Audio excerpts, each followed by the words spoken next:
আসসালামু আলাইকুম। এই যে দেখতেছেন তারা আসলে মোরগ খেলা বাংলাদেশের খুব একটা প্রিয় খেলা। তো দেখতে পারতেছেন এই যে এরিয়াটা, এই যে জুতা দেওয়া এরিয়া আছে, এই যে আমাদের নেতারা খাড়ি রয়েছে, ঠিক আছে, মোরগ খেলার জন্য। তো আপনারা মোরগ খেলাটি দেখুন।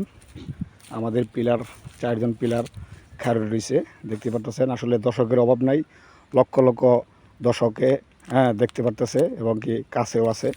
আর এই যে দেখতে পারতেছেন 2 প্যাকেট বিস্কুট। তারা যদি যে দাগের বাইরে চলে যাবে সে হেরে যাবে এবং যে পড়ে যাবে সে হেরে যাবে।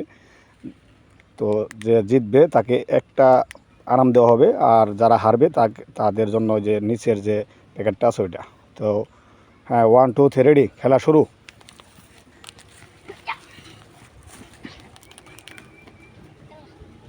একজন অলরেডি আউট হয়ে গেছে, 2জন আউট হয়ে গেছে, একজন জিতছে।